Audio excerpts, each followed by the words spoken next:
ఆకలితో ఉన్న ఒక మనిషికి భోజనం పెడితే ఆ పూటకు అతను ఆకలి తీరుతుంది. అవసరంలో ఉన్న ఒక పర్సన్కి డబ్బిస్తే ఆ రోజుకి అతను అవసరం తీరుతుంది. అదే చదువుకునే స్తోమత లేని ఒక విద్యార్థిని మనం చదివిస్తే వాడితో పాటు వాడి కుటుంబం, వాడి చుట్టుపక్కల ఉండే ఫ్యామిలీ కూడా మొత్తం బాగుపడుతుంది.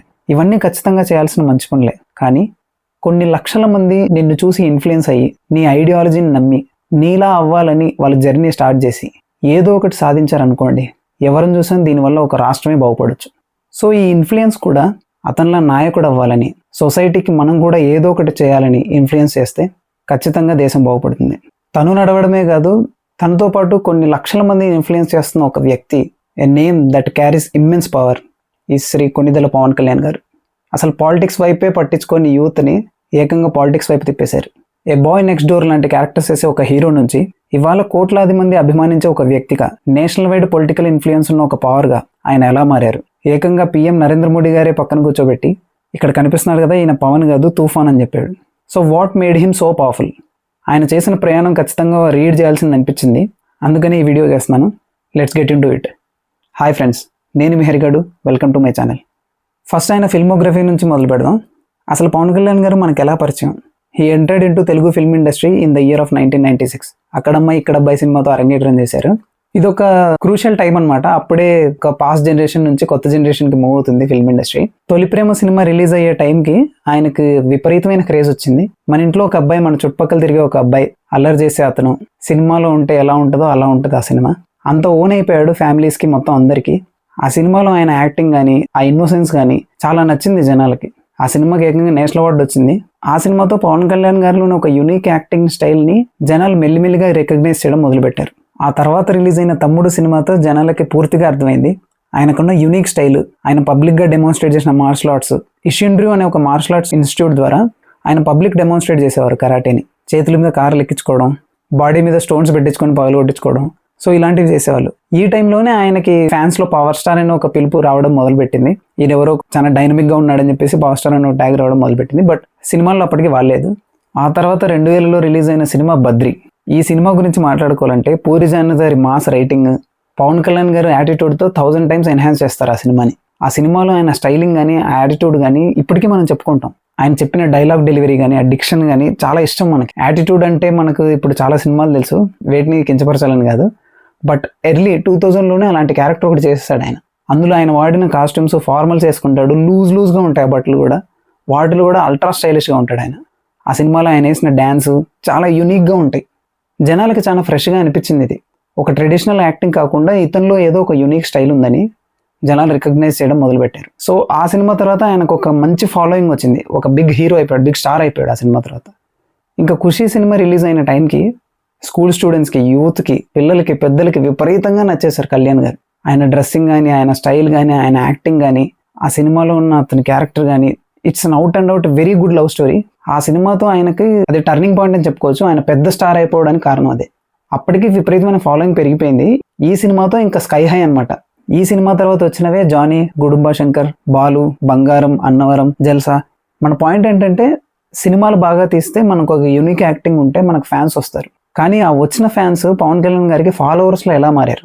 మీరు ఏ సినిమా అయినా తీసుకోండి, పవన్ కళ్యాణ్ గారు చేసిన సినిమాలో ఆయన క్యారెక్టర్ ఎలాంటిదైనా, ఒక లవర్ బాయ్ క్యారెక్టర్ అయినా, ఒక గ్యాంగ్స్టర్ క్యారెక్టర్ అయినా, ఎలాంటి క్యారెక్టర్ అయినా సరే తనకున్న సోషల్ కాన్షియస్నెస్ని ఎక్కడో చోట చూపించేవారు ఆయన. ఆయన సినిమాల్లో ఉండే ఇంట్రో సాంగ్స్లో కూడా లిరిక్స్ అలాగే ఉండేది. ఫర్ ఎగ్జాంపుల్ మనం మాట్లాడుకోవాల్సి వస్తే బద్రీ సినిమాలో ఆయన క్యారెక్టరైజేషన్ ఏంటి? He's a studio owner. Attitude ఉన్న ఒక క్యారెక్టర్ అది. దానికి పేట్రియాటిజంకి అసలు సంబంధం ఉండదు. కానీ బద్రీ సినిమా స్టార్ట్ అయ్యేది with intro song, I'm an Indian song.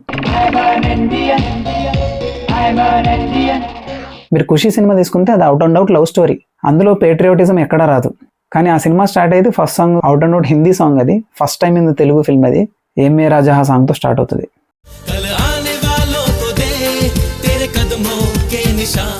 ఇలా చెప్పుకుంటూ పోతే చాలా సాంగ్స్ ఉన్నాయి ఇలాంటివి ఆయనవి.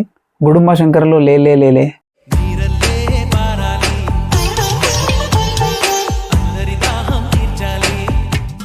బాలులో ఇంతే ఇంతింతే, ఇంకా జానీ మూవీలో అయితే నారాజు కాకురమ్మ అన్నయ్య, అందులో వచ్చే లైన్స్ జాషువా విశ్వనరుడు నువ్వేరన్నా అది దగ్గరుండి రాపించుకున్నారంట ఆయన.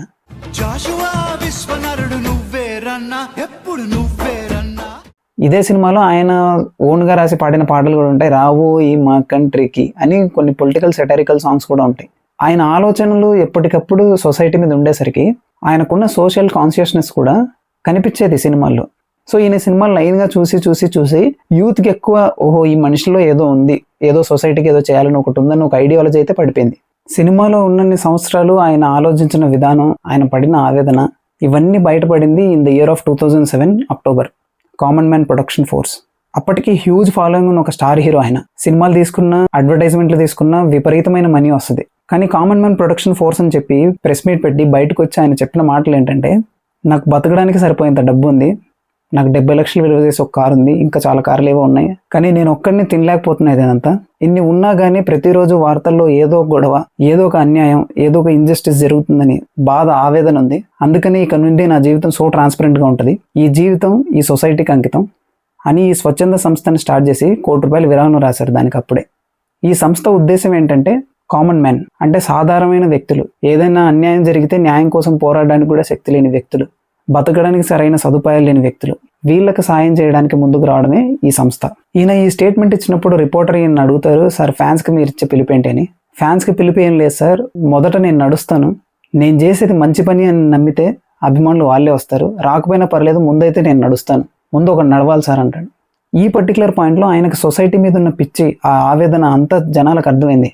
ఇక్కడ నుంచి ఆయన అడ్మైర్ చేయడం మొదలు పెట్టారు. ఆయన అంత పొజిషన్ నుంచి బయటకు వచ్చి నేను కామన్ మ్యాన్కి సాయం చేస్తా అంటే చాలా మంది యూత్ అప్పుడు అప్రోచ్ అయ్యారు కూడా కామన్ మ్యాన్ ప్రొడక్షన్ ఫోర్స్కి కంట్రిబ్యూట్ చేయడానికి. కానీ 1 year నడిచింది ఇది. ఆ తర్వాత ఏమైందంటే పవన్ కళ్యాణ్ గారు చెప్పారు తర్వాత ప్రెస్ మీట్లో, చాలా మంది యూత్ ఆయనను అప్రోచ్ అయినప్పుడు they want the change very instantly. ఒక ఇన్స్టెంట్ చేంజ్ కావాలనుకుంటున్నారు వాళ్ళకి ఏదో నచ్చట్లేదు సొసైటీలో, కానీ అది వెంటనే మారిపోవాలని ఎక్స్పెక్ట్ చేసేవాళ్ళు. పేషెన్స్ లేదు అని చెప్పేసి ముందుగా ఒకరు నడవాలి, నేను నడుస్తాను, నేను నడిచిన మార్గం కరెక్ట్ అయితే నా అభిమానులు కూడా నడుస్తారని అలా కంటిన్యూస్గా ఫైట్ చేస్తూ 2014లో పెట్టారు పార్టీ ఆయన జనసేన. ఈ జనసేన పార్టీ అనేది ఒక పవర్ఫుల్ ఐడియాలజీ. ఈ పార్టీ ఎందుకు అని అడిగితే పవన్ కళ్యాణ్ గారు చెప్పే ఆన్సర్ ఏంటంటే, But I want to stand for the voice of the oppressed, who be the voice for the neglected, who are really meek and helpless. That's how I formed Janasena Party. అంటే అన్యాయం జరిగినా సరే న్యాయం కోసం పోరాడలేని వ్యక్తులు, సరిగ్గా బతకడానికి సదుపాయాలు లేని జనాలు, వీళ్ళందరి కోసం నిలబడడానికి ఒక వాయిస్ కావాలి, ఆ వాయిస్ నేను అవుదాం అనుకున్నానని చెప్పేసి జనసేన పార్టీ పెట్టారు ఆయన. పవన్ కళ్యాణ్ గారు ఎప్పుడో ఒక రెడ్ టవల్ పట్టుకుంటారు. ఆ రెడ్ టవల్ ఎందుకు పట్టుకుంటారంటే, గబ్బర్ సింగ్ సినిమాలో కూడా ఆయన రెడ్ టవల్ వాడింది it's not because of style. ఆ ఎర్ర కండువా is a symbol of common man. మన ఇండియాలో రోజువారీ కూలీలకు పనిచేసే చాలా మంది అది ఈజీగా డ్రై అయిపోతుంది టవల్, స్వెట్ని కూడా తొందరగా పీల్చుకుంటుంది అని ప్రొడక్షన్గా వాడుకునే వాళ్ళు ఆ టవల్ని. So it became a symbol of the common man who work so hard for his life. అలాంటి కామన్ మ్యాన్ని సింబలైజ్ చేయడం కోసం ఆయన ఎప్పుడు ఆ ఎర్ర కండువా పట్టుకుని తిరుగుతాడు. జనరల్గానే మనకు సినిమా యాక్టర్స్ మీద ఒక చిన్న చూపు ఉంటుంది. ఒకవేళ సినిమా యాక్టర్స్ నిజంగా పాలిటిక్స్లోకి వస్తే పాలిటిక్స్లో ఏం సాధిస్తారా సినిమాలు చూసుకుంటే బాగుండు అని అంటాం. కానీ పవన్ కళ్యాణ్ గారు ఎలాంటి వ్యక్తి అంటే, ఆయన టీనేజ్లో ఉన్నప్పటి నుంచే ఈ సొసైటీ అని, ఇది బాగాలేదని, నాకెందుకు ఇంత డబ్బు ఉందని, మిగతా వాళ్ళు ఎందుకు సరిగ్గా లేరని ఇలా బాధపడేవారు. భగత్ సింగ్ గురించి ఒకసారి ఆయన ప్రస్తావిస్తూ ఏమన్నారంటే, 23 ఏళ్ల వయసులో మనం ఉంటే బైక్ వేసుకొని బయటికి వెళ్ళి తిని ఎంజాయ్ చేసి ఫ్రెండ్స్తో కలిసి ఇంటికి వచ్చేస్తాం. కానీ లైఫ్ సాక్రిఫైస్ చేయాల్సి వస్తే ఆ పొజిషన్లో మనల్ని మనం ఊహించుకోలేం. సో జనరేషన్స్ని మోటివేట్ చేయడానికి, మన ఇండియాకి మనం ఇప్పుడు బతుకుతున్న లైఫ్, ఈ ఫ్రీడమ్ రావడానికి ఎంతో మంది ఇలాంటి యువకులు చనిపోయారు. సో వీళ్ళని చూసి, వీళ్ళని చదివి ఇన్స్పైర్ అయ్యి సొసైటీ కోసం ఏదో ఒకటి చేయాలి, అది బయట ఉంటే ఫుల్ ఎక్స్టెంట్ వరకు చేయలేము, politics is the only way అని చెప్పేసి ఆయన పాలిటిక్స్లోకి వచ్చారు. పాలిటిక్స్లోకి వచ్చిన తర్వాత 2019 ఎలక్షన్స్లో ఆయన పోటీ చేసిన చోట కూడా ఓడిపోయారు. ఆ తర్వాత కూడా అన్ని సంవత్సరాలు ఎలా పార్టీని నడిపారు, ఎందుకు అని ఆయన అడిగితే, నేను పాలిటిక్స్లోకి నాకు పవర్ కోసం, రికగ్నైజేషన్ కోసం రాలేదు, నేను ఓడిపోయినా సరే ఐ విల్ బీ హియర్, సొసైటీకి నిజంగా ఏమైనా చేయాలి, కాంట్రిబ్యూట్ చేయాలి, సొసైటీ మీద నిజంగా ప్రేమ ఉంటే ఈ ఓటములు, ఈ గెలుపులు మనల్ని ఏమీ చేయలేవు అని చెప్పారు ఆయన. ఆయన చేతిలో ప్రభుత్వం లేకపోయినా సరే ప్రభుత్వాన్ని మార్చగలిగేంత సత్తా ఉండింది ఆయనకి. ఆ పవర్ని అలా కూడగడుతూ 2024లో గెలిచింది జనసేన పార్టీ. ఇది మామూలు విన్ కాదు. పోటీ చేసిన 21 స్థానాల్లో 21 స్థానాలు గెలిచాయి. 100% స్ట్రైక్ రేట్. రెసిలియన్స్ కి ఒక కరెక్ట్ డెఫినేషన్ లా, పార్టీ పెట్టిన 10 సంవత్సరాల వరకు ఎలాంటి పదవి లేకపోయినా పోరాటాలు చేస్తూ, ప్రాబ్లమ్స్ మీద వాయిస్ రైజ్ చేస్తూ, ఎప్పటికప్పుడు సాయం చేస్తూ పాలిటిక్స్లోనే నిలబడి అప్పుడు ప్రభుత్వంలోకి వచ్చారు ఆయన. పవన్ కళ్యాణ్ గారికి గ్రామాలన్నా, అటవీ ప్రాంతాల్లో ఉండే గిరిజనులన్నా, వెనుకబడిన వర్గాలన్నా చాలా ప్రేమ. సో వీటి గురించి డిస్కస్ చేస్తూనే గద్దర్ గారికి చాలా దగ్గరయ్యారు. ఈ ఇంట్రెస్టే పవన్ కళ్యాణ్ గారు పాలిటిక్స్లో గెలిచిన తర్వాత ఆయన తీసుకున్న మినిస్ట్రీస్ ఏంటంటే, minister of Panchayat Raj, rural development and rural water supply, environment, forest, science and technology. ఎందుకంటే గ్రామాల్లో మంచి డెవలప్మెంట్ జరిగితే రాష్ట్రం ఆటోమేటిక్గా గ్రో అవుతుంది. అందుకని చెప్పేసి ఆయనకు ఇంట్రెస్ట్ ఉన్న ఈ మినిస్ట్రీస్ తీసుకున్నాడు. పవన్ కళ్యాణ్ గారిని యూత్ ఎందుకు అంతలా ఇష్టపడతారంటే ఆయన యూత్ అంతా పాలిటిక్స్ వైపు నడవాలని అనుకుంటారు. తన చుట్టుపక్కల ఉండే ఊరిని, గ్రామాలని, సొసైటీని వాళ్ళే రూల్ చేయాలి, వాళ్ళు నాయకులు అవ్వాలి. నిజంగా సొసైటీ కోసం కాంట్రిబ్యూట్ చేసే యూతే ఈ దేశానికి నిజమైన బలం అని నమ్ముతారు పవన్ కళ్యాణ్ గారు. అందుకే యూత్కి ఆయన అంటే చాలా ఇష్టం. అసలు పాలిటిక్సే పట్టించుకొని యూత్ అంతా పవన్ కళ్యాణ్ గారు పాలిటిక్స్లోకి వచ్చినప్పటి నుంచి వాళ్ళు కూడా సొసైటీకి ఎంతో ఇంత కాంట్రిబ్యూట్ చేస్తున్నారు.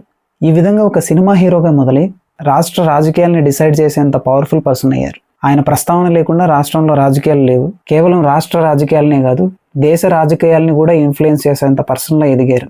సో ఒక మనిషికి ఒక పిచ్చి, ఒక ఐడియాలజీ, ఒక డిటర్మినేషన్ ఉంటే ఆ పిచ్చితో మనం నడిస్తే యూనివర్స్ కూడా మనతో నడుస్తుంది అని చెప్పడానికి పవన్ కళ్యాణ్ గారు ఒక బెస్ట్ ఎగ్జాంపుల్. ఒక లైన్ ఉంటుంది కదా, be with your own madness, the world will adjust అని. ఇది మనం పవన్ కళ్యాణ్ గారిని చూసి నేర్చుకోవాలి. సో ఇది ఆయన journey, a very inspirational journey. దీని గురించి ఈ వీడియోలో మాట్లాడాలనుకున్నాను. ఈ వీడియోలో నేను మాట్లాడిందంతా కేవలం నా పర్సనల్ ఒపీనియన్, ఎవరిని కించపరచాలని కాదు. ఈ వీడియోని చివరి దాకా చూసినందుకు థ్యాంక్స్. మీకు ఈ వీడియో నచ్చినట్లయితే లైక్, షేర్ అండ్ సబ్స్క్రైబ్. ఇంకో మంచి వీడియోతో మళ్ళీ కలుద్దాం. Until then, bye bye.